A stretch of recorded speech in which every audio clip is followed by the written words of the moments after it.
YCP ప్రభుత్వంపై Nandyal MP అభ్యర్థి బైరెడ్డి శబరి మండిపడ్డారు. 5 ఏళ్లలో జగన్ ఇచ్చిన హామీలు ఒక్కటి నెరవేర్చలేదని ఆమె తెలిపారు. జిల్లాలోని ఏ ఒక్క సాగు త్రాగునీటి ప్రాజెక్టులు పూర్తి చేయలేదని ఆగ్రహించారు. ప్రాజెక్టుల విషయంలో వైసీపీ నాయకులలో ఏ ఒక్కరికి అవగాహన లేదని ఎద్దేవా చేశారు. వైసీపీ హయాంలో జిల్లాలో ఒక్క పరిశ్రమ కూడా రాలేదన్నారు. వైసీపీ హయాంలో ఎమ్మెల్యే ఎంపీలు తప్ప ఎవరూ బాగుపడలేదని ఆగ్రహం వ్యక్తం చేశారు.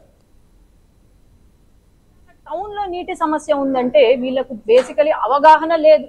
ఏ నది ఎక్కడ పారుతుందో, ఎప్పుడు గేట్లు తెరవాలో, ఎప్పుడు గేట్లు ముయ్యాలో, ఎప్పుడు కరెంటు బిల్లులు కట్టాలో ఇరిగేషన్ ఒక ప్రాజెక్ట్ లో అనేది ఒక అవగాహన లేకుండానే ఇన్ని సమస్యలు.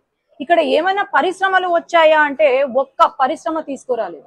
ఏవైనా పరిశ్రమలు వచ్చాయా అంటే అది తెలుగుదేశం హయాంలో తెచ్చిన చంద్రబాబు నాయుడు గారు తెచ్చిన పరిశ్రమలే తప్ప ఇంకా వేరేవేమీ లేదు. మనం చూసుకుంటే ఈరోజు ఉర్దూ యూనివర్సిటీ అట్లానే ఉంది, ముళ్ళకంపలు పెరుగుతున్నాయి అక్కడ, అలానే వదిలేశారు. ఈరోజు 10,000కు పైన టిట్కో ఇల్లు ఇచ్చారు నంద్యాలలో. గృహప్రవేశం కూడా చేసుకున్నారు. ఎలక్షన్ కోడ్ వల్ల ఈసీ ఆ రోజు ఆపారు.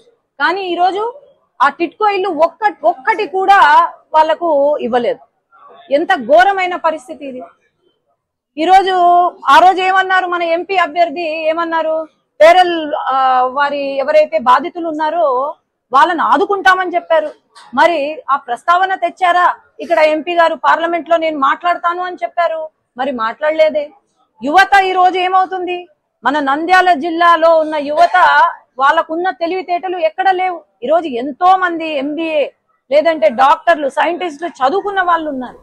కానీ జాబులు లేక ఇంట్లో పడి ఏడుస్తున్నారు.